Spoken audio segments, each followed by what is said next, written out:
April 8, 1943. 27,000 feet above Caen, France. The oxygen mask couldn't hide Oberleutnant Rolf Hermiken's smirk as he watched the ungainly silhouettes climbing laboriously toward his formation. Through the crystal-clear canopy of his Focke-Wulf 190A5, the veteran ace of Jagdgeschwader 26 studied the American fighters making their combat debut over occupied Europe. "Die armies have sent us flying milk bottles," he transmitted to his wingman, unable to suppress his laughter at the sight of the massive Republic P-47 Thunderbolt struggling for altitude. Below them, 16 P-47C, Thunderbolts of the 4th Fighter Group lumbered upward in tight formation, their 2,000 horsepower Pratt and Whitney R 2800 double Wasp engines straining against their 7-ton weight. To German pilots accustomed to the sleek Spitfires and nimble Soviet fighters, these corpulent American machines appeared almost comical. Barrel-shaped fuselages topped with greenhouse canopies, wings that seemed too small for their massive bodies, propellers that dwarfed anything in the Luftwaffe inventory. What Hermichen didn't know, what none of the German pilots circling like wolves above could have imagined, was that they were witnessing the arrival of the weapon that would systematically destroy the Luftwaffe's fighter arm. Within 18 months, these flying milk bottles would transform from objects of derision into instruments of terror, their 8 AN/M2 Browning machine guns becoming the most feared sound in German skies. The mathematics of destruction were already loaded in those broad wings. 3,400 rounds of ammunition, a combined rate of fire of 6,000 rounds per minute, enough concentrated firepower to saw a Messerschmitt in half in less than 2 seconds.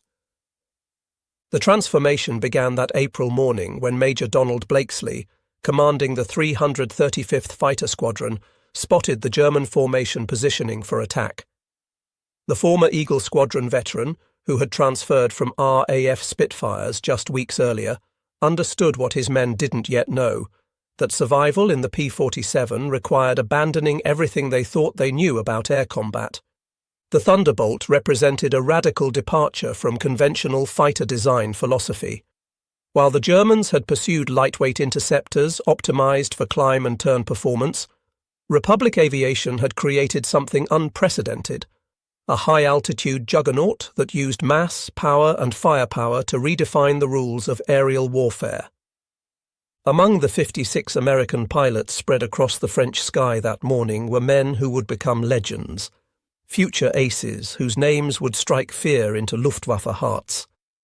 But on April 8, 1943, they were novices in an untested machine, facing the most experienced fighter force in the world. The Germans had been fighting continuously since 1939, with veterans of Poland, France, Britain and Russia. The Americans had been in combat for exactly 0 days. This story is about how industrial logic defeated tactical brilliance, how quantity and quality merged into overwhelming superiority, and how German pilots' laughter turned to terror as they discovered what synchronized Browning machine guns could do to an aircraft at 400 yards. The Republic P-47 Thunderbolt had emerged from a June 1940 panic. As German fighters swept across France, Alexander Kartveli, Republic Aviation's Georgian-born chief designer, received urgent specifications from the US Army Air Corps. They wanted a high-altitude interceptor capable of matching the Luftwaffe's best. What Kartveli designed instead was a monster that redefined the possible. "It will be a dinosaur," Kartveli admitted to his design team, "but it will be a dinosaur with good proportions." The XP-47B prototype that first flew on May 6, 1941, shocked everyone who saw it. At 9,900 pounds empty, it weighed 65% more than its predecessor, the P-43 Lancer. The massive turbo-supercharger system, with its complex ducting running through the rear fuselage, gave it an almost pregnant appearance. Test pilots approaching it for the first time invariably asked the same question: "This thing actually flies?" Not only did it fly, it flew like nothing else at altitude. The Pratt & Whitney R 2800 double Wasp engine, an 18-cylinder radial producing 2,000 horsepower, could maintain full power at 27,000 feet, where German fighters gasped for air. The turbo-supercharger, fed by exhaust gases, delivered sea-level performance in the stratosphere, where the air was too thin for conventional superchargers. Major Hubert "Hub" Zemke, commanding the 56th Fighter Group training at Bridgeport, Connecticut, initially despised the aircraft. His unit lost 18 pilots and 41 aircraft in training accidents between September 1942 and January 1943. The P-47 killed more Americans in training than Germans would in the first months of combat. It ground-looped on landing, torque-rolled on takeoff, and dove with such enthusiasm that pilots discovered compressibility, their controls freezing as shock waves formed on the wings. But those who mastered it discovered something extraordinary. Lieutenant Robert Johnson, a farm boy from Oklahoma who would become one of America's top aces with 27 victories, described his first flight. It was like strapping yourself to a locomotive. The power was unbelievable. You didn't fly it, you aimed it. The first combat encounters in April and May 1943 confirmed every German prejudice. The P-47s couldn't turn with the Focke-Wulf 190s, couldn't climb with the Messerschmitt 109s, couldn't match their nimble handling at medium altitudes. Luftwaffe pilots quickly developed tactics to exploit these weaknesses, attacking from below where the heavy Thunderbolts struggled, forcing turning fights where agility mattered more than firepower. Hauptmann Josef Pips Priller, commanding officer of Jagdgeschwader 26, reported to headquarters after his first encounter. The new American fighter is meat for the slaughter. It flies like a truck, turns like a freight train, and climbs like a pregnant cow. Our boys are calling them Indianer, fat targets pretending to be warriors. The statistics seem to confirm German confidence. In their first month of operations, the American fighter groups lost 14 Thunderbolts for only 3 confirmed German kills. The RAF, observing from their Spitfire squadrons, quietly suggested the Americans might reconsider their choice of mount. British pilots joked that the best evasive manoeuvre in a P-47 was to unstrap and run around the roomy cockpit. But something strange was happening in those early encounters that German intelligence failed to notice. The P-47s that were shot down had absorbed incredible punishment before falling. One aircraft returned from a May 4th mission with 21 cannon holes and over 100 machine gun strikes, damage that would have disintegrated a Messerschmitt or Spitfire. The massive radial engine, lacking vulnerable coolant systems, shrugged off hits that would have stopped a liquid-cooled fighter cold. More significantly, when P-47s did get their guns on target, the results were catastrophic. The Thunderbolt's weapons battery created a convergence zone of destruction that German pilots had never experienced. Unlike the rifle-caliber weapons of early warfighters or the cannon with limited ammunition, the American fighter could maintain sustained fire for over 30 seconds, an eternity in aerial combat. The event that would begin changing German perceptions occurred on June 26, 1943, over Forges-les-Eaux, France. It involved Second Lieutenant Robert S. Johnson of the 61st Fighter Squadron and an encounter that would become legendary on both sides of the conflict. Johnson's formation of 48 P-47s was returning from escort duty when they were bounced by 16 Focke-Wulf 190s from 2/Jagdgeschwader 26, led by Hauptmann Wilhelm Ferdinand Galland, younger brother of the famous Adolf Galland. The Germans executed a perfect attack, diving from the sun with overwhelming speed advantage. Johnson's Thunderbolt, flying at the rear of the formation, was caught in the crossfire of multiple attackers, taking catastrophic damage in the first seconds of combat. 21 20mm cannon shells exploded across his aircraft.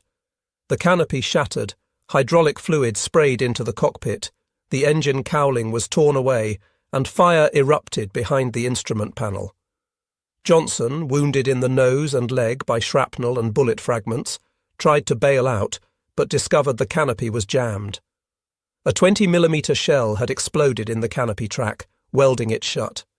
He was trapped in a dying aircraft at 27,000 feet.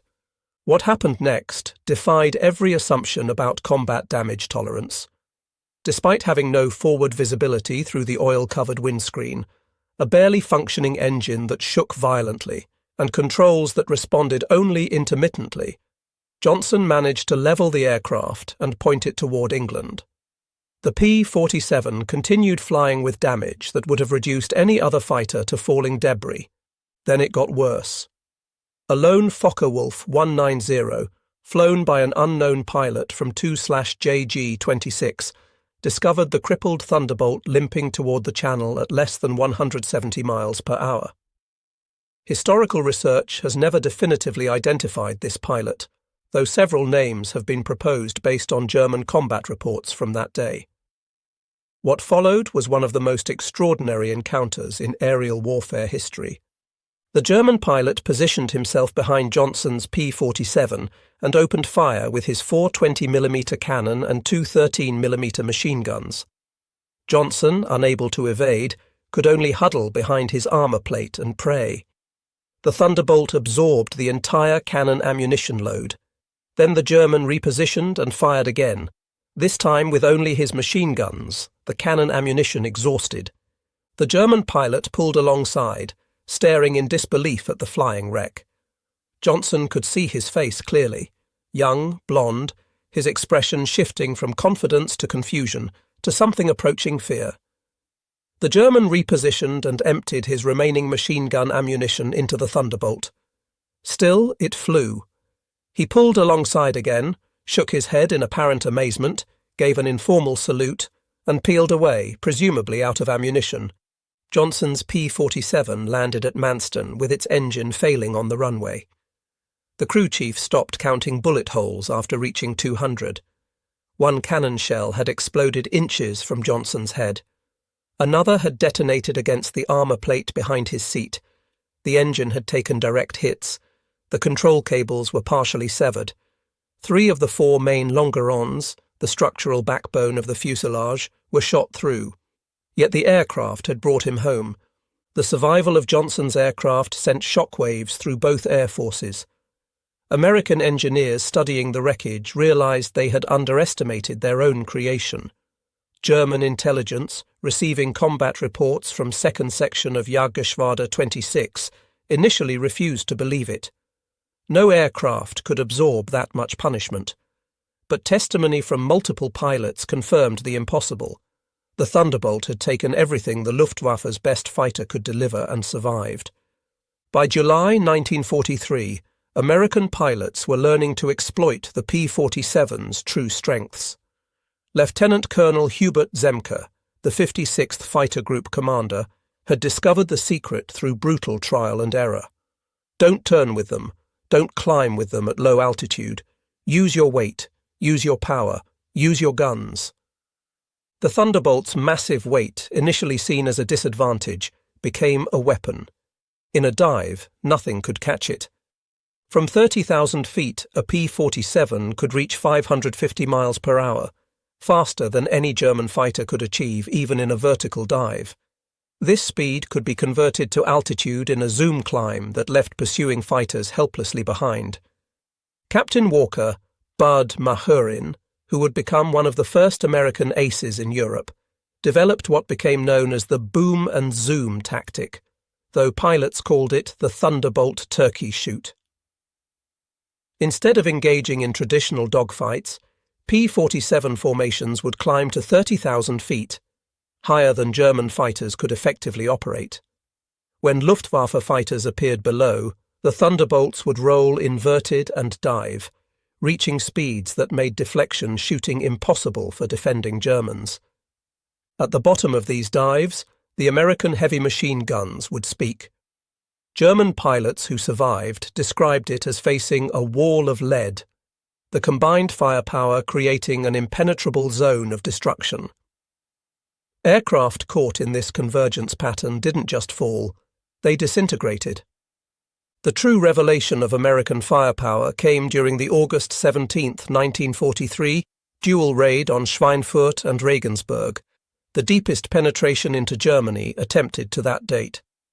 This mission would demonstrate both the P-47's limitations, its range even with drop tanks, and its terrifying effectiveness when employed properly.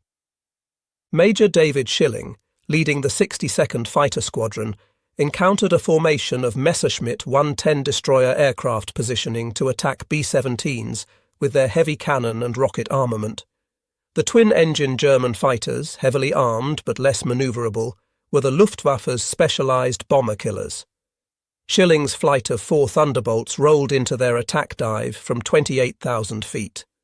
Unteroffizier Heinrich Roth, a gunner in one of the Mi-110s who survived, later recounted in a POW interrogation. "The American fighters came down like hammers from heaven. I opened fire at 800 meters. Good hits.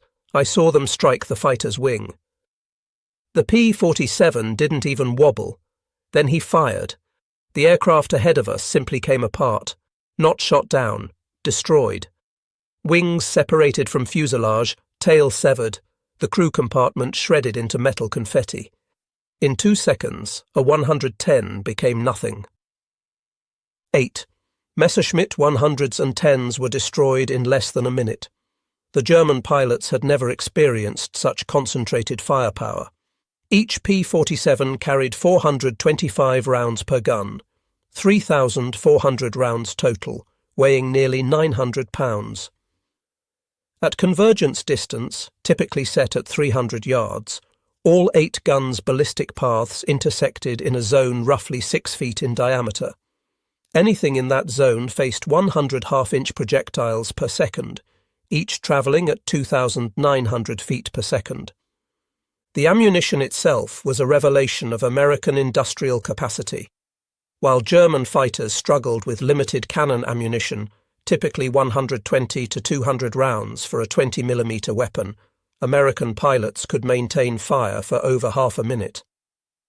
The standard combat load mixed armour-piercing incendiary tracer, and standard ball ammunition in patterns designed to both destroy and ignite.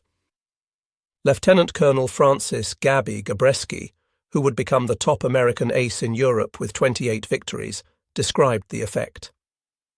"When you hit them with all 8, they don't just go down. They explode.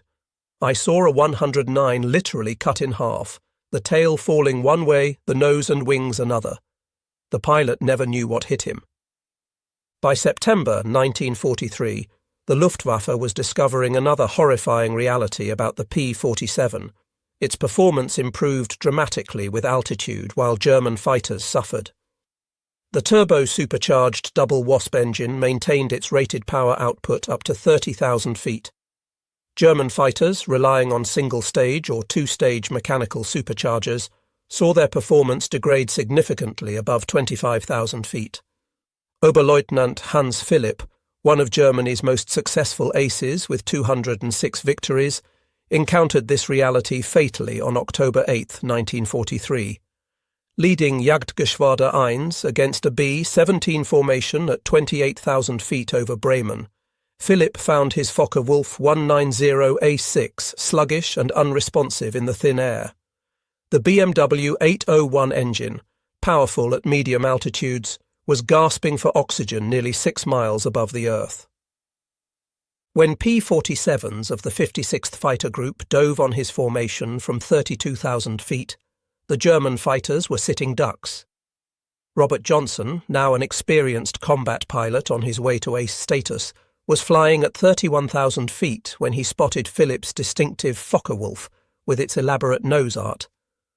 Johnson's combat report was clinical. Opened fire at 300 yards, 30-degree deflection. Observed strikes along entire fuselage. Enemy aircraft exploded. No parachute observed. Philipp's death sent shockwaves through the Luftwaffe.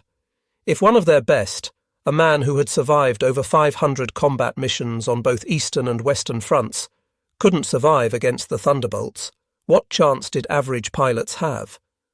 The German High Command ordered an immediate investigation into the P-47's capabilities. The report, delivered to Reichsmarschall Hermann Göring in November 1943, was sobering. The Thunderbolt's service ceiling exceeded 42,000 feet, higher than any German fighter could reach. Its dive speed approached the sound barrier. Its armour included a 3/8-inch steel plate behind the pilot, 1/2-inch bulletproof glass windscreen, and armoured deflection plates around the engine. Most disturbingly, its rugged construction allowed it to absorb damage that would destroy 3 conventional fighters and still return home. In January 1944, a new variant of the P-47 began arriving in England that would complete the transformation from laughingstock to nightmare. The P-47 D-22 featured a Hamilton standard hydromatic propeller with paddle blades, 13 feet in diameter with broad chord blades that bit into the air like massive oars. The improvement in climb rate was immediate and dramatic. Where earlier Thunderbolts had climbed at an anemic 2,200 feet per minute at sea level, the paddle blade variants could achieve 3,000 feet per minute, matching or exceeding German fighters at most altitudes. The massive propeller also improved acceleration, allowing P-47s to build energy faster in level flight. Hauptmann Heinz Knoke of Jagdgeschwader 11, a veteran with over 200 combat missions, encountered the new variants in February 1944 during a bomber interception near Hanover. He wrote in his combat diary, "The fat American fighters have learned to climb." We bounced a formation near Hanover, expecting our usual advantage. They turned into us and climbed with us. When we tried to disengage, they followed us up to 30,000 feet. Schmidt was caught and blown apart. Nothing left but smoke and fragments. These are not the same machines we laughed at last year. The paddle blade propeller did more than improve performance. It changed the sound of the Thunderbolt. The distinctive thundering roar created by the blade tips reaching supersonic speeds could be heard from miles away. German ground troops reported being able to identify approaching P-47s by sound alone, a deep, threatening rumble that meant death from above. They began calling it Donnerschlag, thunderclap. By March 1944, P-47s equipped with external fuel tanks could escort bombers deep into Germany. The standard configuration carried 2 108-gallon wing tanks, or a 75-gallon belly tank, extending range to over 1,000 miles. With the paddle blade propeller providing improved performance even when loaded, Thunderbolts could fight on equal terms immediately after dropping tanks. The Luftwaffe's response was to concentrate on the bombers, hoping to inflict enough losses to stop the American daylight campaign. But this required flying through the P-47 escort screen, an increasingly suicidal proposition. German pilots developed a grudging respect that bordered on fear for the big American fighters. Major Günther Rahl, one of Germany's top aces with 275 victories, mostly on the Eastern Front, survived an encounter with P-47s on March 6, 1944, that left him badly wounded. He later recalled in a post-war interview, "We saw them above us, fat silhouettes against the sun. Someone laughed and said, 'Here come the flying pigs.' Nobody was laughing 30 seconds later. They came down like an avalanche, faster than we could react. The first pass destroyed 3 of our fighters, just gone, transformed into burning debris. Their guns didn't fire in bursts like ours. They poured out solid streams of fire. Getting caught in that stream meant instant death." The escort missions revealed another P-47 advantage: endurance. While German fighters operated at maximum power settings that consumed fuel rapidly, the big American radials could cruise efficiently at high altitude. Thunderbolts could remain with the bombers for hours, rotating top cover while maintaining enough fuel for combat and return. As more P-51 Mustangs arrived to take over long-range escort duties in spring 1944, P-47 units increasingly focused on ground attack, a role that would make them the most feared aircraft in the German arsenal. The transition began in earnest in April 1944, as the Allies prepared for the invasion of France. The Thunderbolt's heavy machine gun battery proved equally effective against ground targets. The standard armour-piercing incendiary ammunition could penetrate the top armour of most German vehicles, while the sheer volume of fire could destroy soft targets in seconds. A 2-second burst put 160 half-inch projectiles into a target area the size of a truck. But it was the addition of bombs and rockets that transformed the P-47 into a true multi-role monster. The D-25 variant could carry 2 1,000-pound bombs under the wings and a 500-pounder under the fuselage, a bomb load equal to early war medium bombers. Later variants added zero-length rocket stubs for 10 5-inch high-velocity aircraft rockets, HVARs, each equivalent to a 105mm artillery shell. Oberst Hans von Luck, commanding the 125th Panzer Grenadier Regiment during the Normandy campaign, experienced P-47 ground attacks firsthand. They came in low, so low you could see the pilots' faces. The sound was terrifying, engines roaring, rockets screaming, then the hammer of those heavy machine guns. A column of our trucks simply ceased to exist. 20 vehicles transformed into burning wreckage in one pass. The psychological effect on the men was devastating. They called them Jabos, fighter bombers, but these were something beyond that. They were flying artillery with the accuracy of snipers. On June 6, 1944, the Luftwaffe discovered how completely the balance of power had shifted. Over 500 P-47s provided air cover for the invasion, creating an impenetrable umbrella over the beaches. German fighters attempting to reach the landing zones were massacred. Oberleutnant Wolfgang Fischer of Jagdgeschwader, one of only 3 German pilots to reach the beaches that day, reported, "The sky belonged to the Americans. Thunderbolts were stacked from sea level to 30,000 feet. We tried to break through at dawn. 12 fighters from our Gruppe. I was the only one to return. The P-47s were waiting at every altitude. You couldn't climb over them, couldn't dive under them. Their guns turned our fighters into aluminum rain." In the weeks following D-Day, P-47s systematically destroyed German movement in daylight. The statistics were staggering. In June alone, 9th Air Force Thunderbolts claimed 651 locomotives, 3,847 trucks, 512 tanks and armoured vehicles, and 4,553 horse-drawn vehicles destroyed. The Wehrmacht was forced to move only at night, severely hampering their ability to respond to Allied advances. The Germans tried everything to counter the Thunderbolt threat.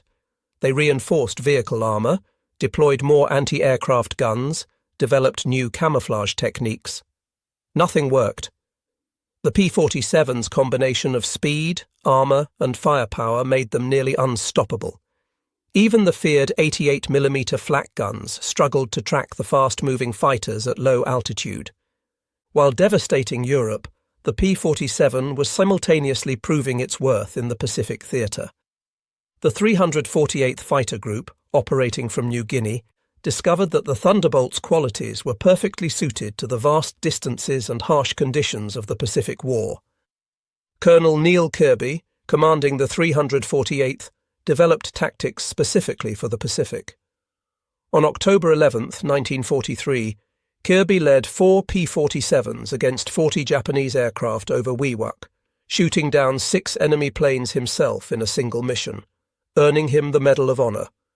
The Japanese, accustomed to fighting nimble but fragile American fighters, were unprepared for the P-47's combination of firepower and durability. Japanese ace Saburo Sakai, who encountered P-47s over New Guinea, later wrote, "We called them monsters. Our 20mm cannon, which could destroy a P-40 with a few hits, seemed to have no effect. I put dozens of rounds into one Thunderbolt and watched it fly away. Their return fire was terrifying, streams of heavy bullets that tore aircraft apart."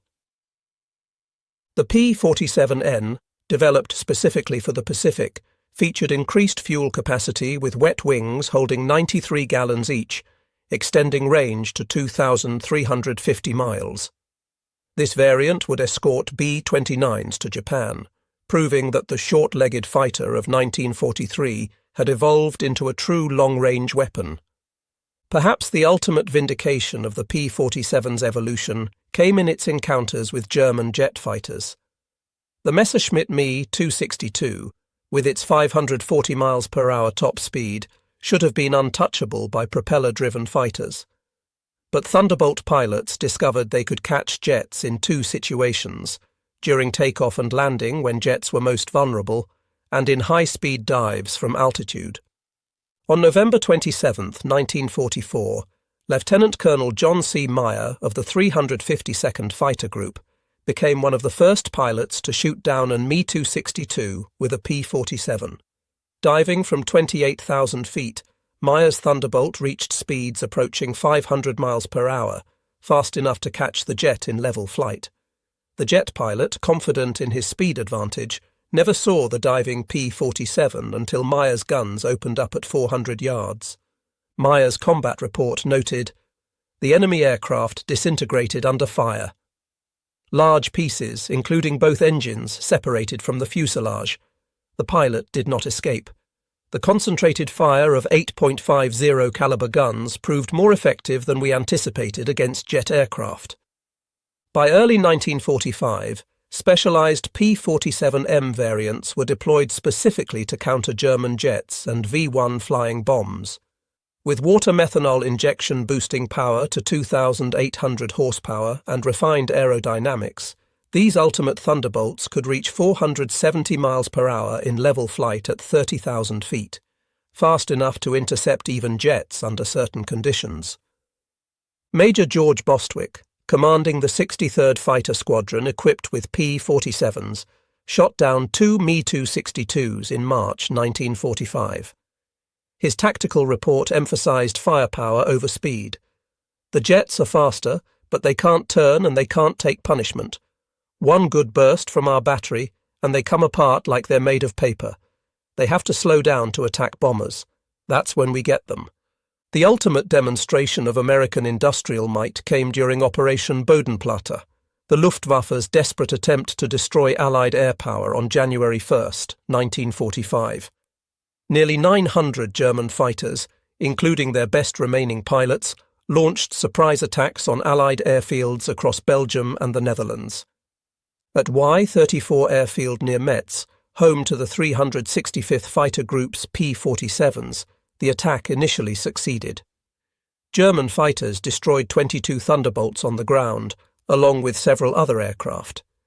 A captured German pilot, brought to the command post, pointed at the burning aircraft and taunted, "What do you think of that?" Major George Brooking's response became legendary throughout the 9th Air Force. He pointed to the flight line where ground crews were already pushing damaged aircraft aside and preparing hard stands for replacements. "By tomorrow we'll have 40 new ones. How long will it take you to replace your pilots?" The German pilot's smirk disappeared. Within 48 hours, factory-fresh P-47D-40S filled the flight line, flown in from depots in England. The Luftwaffe lost 271 aircraft and 213 pilots in Bodenplatte, including many irreplaceable instructors and squadron leaders. These losses they could never replace. The Americans lost 134 aircraft total across all attacked airfields, all replaced within a week. The numbers told the story of inevitable defeat. Republic Aviation produced 15,683 P-47s during the war, more than any other American fighter. At peak production, the Farmingdale factory on Long Island completed one Thunderbolt every hour around the clock. The Evansville plant in Indiana, built from empty farmland in 1942, was producing 500 aircraft per month by 1944. Each P-47D required 65,000 individual parts, 8 miles of electrical wiring, 2,000 pounds of aluminum, and 300 pounds of rubber. The engine alone contained 2,400 individual components machined to tolerances of thousandths of an inch. Yet American workers, many of them women who had never seen an aircraft before Pearl Harbor, assembled these complex machines with precision that exceeded peacetime standards. The ammunition production was equally staggering. Each P-47 sortie required 3,400 rounds of .50 caliber ammunition. With hundreds of Thunderbolts flying daily missions, ammunition consumption exceeded 10 million rounds per month by mid-1944. The Lake City Arsenal in Missouri, one of several ammunition plants, produced 30 million rounds monthly.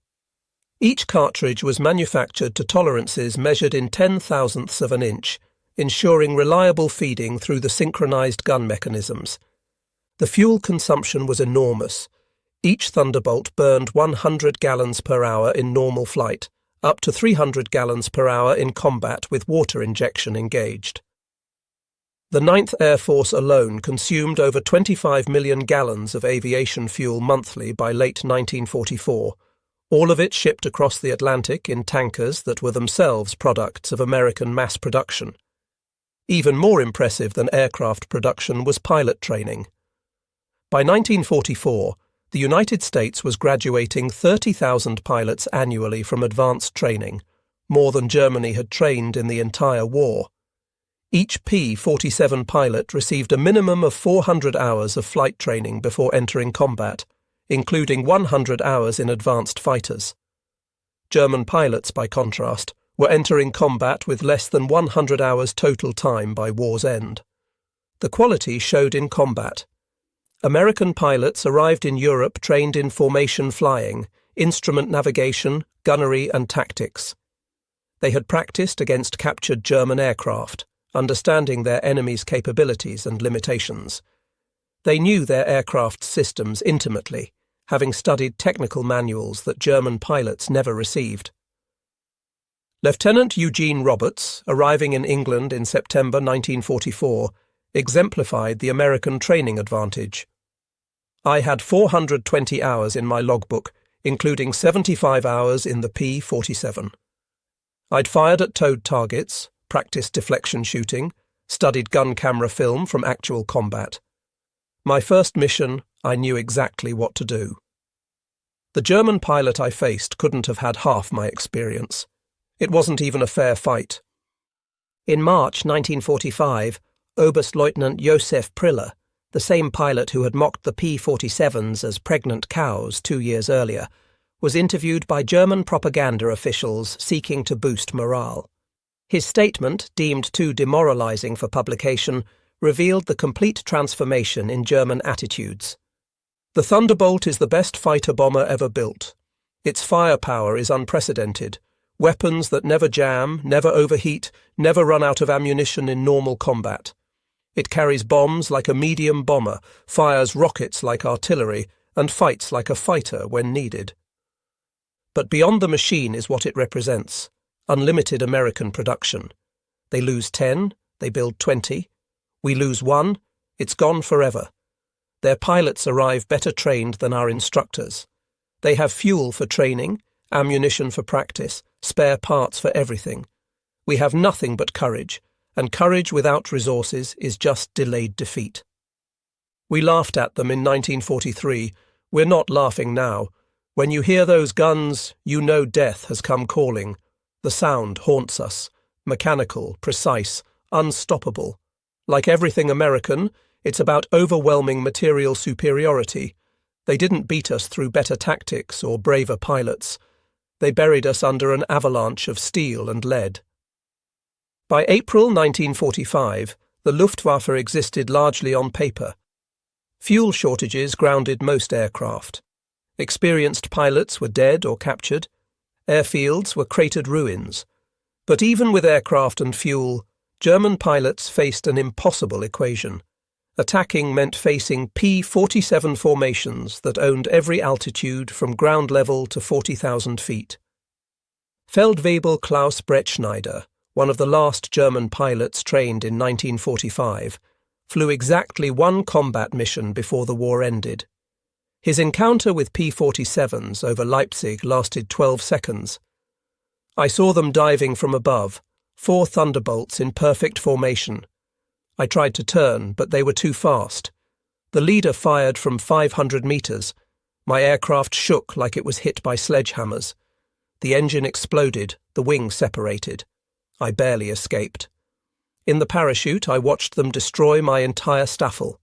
6 fighters gone in under a minute. The sky rained burning aluminum and bodies. The psychological impact was complete. German pilots developed what medical officers called Jabo fever, physical symptoms of stress appearing when Thunderbolts were reported in the area. Veterans who had faced Spitfires and Hurricanes without fear became physically ill before missions against P-47s. The distinctive thunder of approaching Thunderbolts caused panic among ground troops, who knew that survival meant finding cover immediately. The final statistics of P-47 operations defied comprehension. In Europe, 3,752 German aircraft destroyed in aerial combat, 3,315 aircraft destroyed on the ground, 86,000 railway cars destroyed, 9,000 locomotives destroyed, 6,000 armoured fighting vehicles destroyed, 68,000 trucks destroyed, 60,000 horse-drawn vehicles destroyed. In the Pacific, 697 Japanese aircraft destroyed in aerial combat, 150 aircraft destroyed on the ground, 1,500 vehicles destroyed, 150 locomotives destroyed, countless barges, ships, and installations. The 9th Air Force alone, primarily equipped with P-47s, flew 213,873 combat sorties, dropped 120,000 tons of bombs, fired 135 million rounds of ammunition, and launched 60,000 rockets. The Thunderbolt units achieved a 4.6 to 1 kill ratio in aerial combat, while maintaining the lowest loss rate of any Allied fighter-bomber. Behind these numbers lay the human cost. The Luftwaffe lost approximately 28,000 pilots killed in combat against Western Allied forces. Many fell to the concentrated fire of American heavy machine guns. Each loss represented years of training that Germany could never replace. By war's end, the average German fighter pilot had less than 30 hours of combat experience. The average P-47 pilot had over 200. At the Luftwaffe interrogation center at Oberursel, captured Allied pilots were debriefed by German intelligence. The records, captured in 1945, revealed German assessments of Allied aircraft. The file on the P-47, updated continuously throughout the war, showed the complete reversal of opinion. April 1943. Large, unmaneuverable fighter, inferior to German types in all performance parameters except dive speed. Machine gun armament insufficient against cannon-armed fighters. Assessment: minimal threat. December 1943. Exceptional high-altitude performance. Extreme structural strength. Firepower increasingly problematic. Pilots showing improved tactics. Assessment: significant threat above 25,000 feet. June 1944. Dominant fighter-bomber. Superior to all German types above 20,000 feet. Firepower devastating against all target types. Structural strength makes shoot-down extremely difficult. Assessment: critical threat at all altitudes. March 1945. Best fighter-bomber of the war. Combination of firepower, durability, and performance unmatched. Pilot quality exceptional. Assessment: unsurvivable in direct engagement. In 1985, at a reunion of German and American fighter pilots in Phoenix, Arizona, former adversaries met in peace. General Lieutenant Adolf Galland, former head of the Luftwaffe fighter arm, was asked about the P-47. His response, recorded on video, captured the complete transformation. "We made a terrible mistake in 1943. We saw this big, heavy fighter and laughed. The Americans don't understand air combat," we said. "They built a bomber and called it a fighter. We were the ones who didn't understand. The Americans didn't try to build a European fighter. They built an American one, designed around production, firepower, and survivability. They understood that in a war of attrition, the plane that could take punishment and deliver devastating firepower would win. They were right." The first time I flew a captured P-47 after the war, I understood everything. The power was incredible. It climbed like it was falling upward. The cockpit was comfortable, the visibility excellent, the controls precise. It was a pilot's aircraft wrapped in armour. But what really impressed me was realising that America built over 15,000 of these complex machines while fighting a two-ocean war. Each one required an engine more complex than anything Germany produced, yet they built them faster than we could build simple fighters. That's when I knew we never had a chance. Those guns, we called them Roosevelt's piano because of the sound they made. Once you heard that sound, you never forgot it. Many of my friends heard it for the last time. The P-47 didn't just defeat the Luftwaffe, it destroyed it. The P-47's design represented American industrial philosophy perfectly, brute force engineering backed by unlimited resources. Every component was overbuilt, overpowered, and over-engineered. The wing spars could support 40,000 pounds, 3 times the aircraft's loaded weight. The engine mount could withstand 12 G-forces. The control cables were doubled throughout with automatic backup systems. The ammunition feed system alone was a marvel of engineering. 8 separate ammunition boxes, each holding 425 rounds, fed through electric boost motors to prevent jamming during high G manoeuvres. The guns were electrically heated to prevent freezing at altitude. Each gun had its own charging mechanism and could be individually synchronized. The convergence was adjustable from 150 to 400 yards, allowing pilots to optimize for their preferred engagement range. Even after the war, some German veterans maintained that the P-47 won through quantity, not quality, that German fighters were technically superior but overwhelmed by numbers. The combat records tell a different story. In engagements where numbers were equal, P-47s consistently prevailed. The heavy machine gun armament, dismissed as inferior to cannon, proved more effective in actual combat. Analysis of gun camera footage revealed why. Cannon shells, while individually more destructive, required precise aim and had limited ammunition, typically 120 to 200 rounds total. The P-47's weapons created a probability cloud of bullets that guaranteed hits even with imperfect aim. At typical engagement ranges, a 2-second burst put at least 20 rounds into a fighter-sized target, enough to ensure destruction. The ammunition itself was superior. American .50 caliber armor-piercing incendiary rounds used a delayed action fuse that ensured penetration before detonation. The incendiary compound burned at 3,000 degrees Fahrenheit, hot enough to ignite aluminum structure. German 20mm shells, while heavier, often exploded on surface contact, causing spectacular but sometimes superficial damage.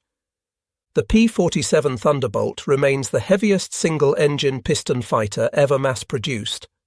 Its empty weight of 10,000 pounds exceeded the gross weight of some twin-engine fighters. Its engine produced more power than entire bomber formations from the previous war. Its weapons delivered more firepower than a squad of infantry. Yet it was built by the thousands, flown by kids barely out of high school, and maintained under combat conditions by mechanics who learned their trade in weeks. The transformation of German opinion from mockery to terror took less than 2 years. In that time, the flying milk bottle became the most feared aircraft in the Luftwaffe's experience. Veterans who had faced Spitfires, Hurricanes and Soviet Yaks without flinching spoke of P-47s in hushed tones decades after the war. At the United States Air Force Museum in Dayton, Ohio, a restored P-47D sits among other legendary fighters. Its placard lists specifications and battle honours. But the real story is told by a small display case containing spent .50 caliber shells and a strip of gun camera film showing a Focke-Wulf 190 disintegrating under fire. Below the display is a quote from an unnamed German pilot, taken from a 1945 interrogation report. "We laughed when we first saw them. Fat, ugly American fighters that couldn't turn, couldn't climb, couldn't fight. We stopped laughing when we realized they didn't need to turn or climb. They just pointed those guns at you and you ceased to exist. The laughter died with our comrades. The P-47 Thunderbolt entered combat as an object of derision and ended the war as an instrument of annihilation. In between, 8 synchronized Browning machine guns rewrote the rules of aerial warfare and buried the Luftwaffe under an avalanche of lead. German pilots had laughed at the ungainly American fighter in April 1943. By May 1945, there were no German pilots left to laugh.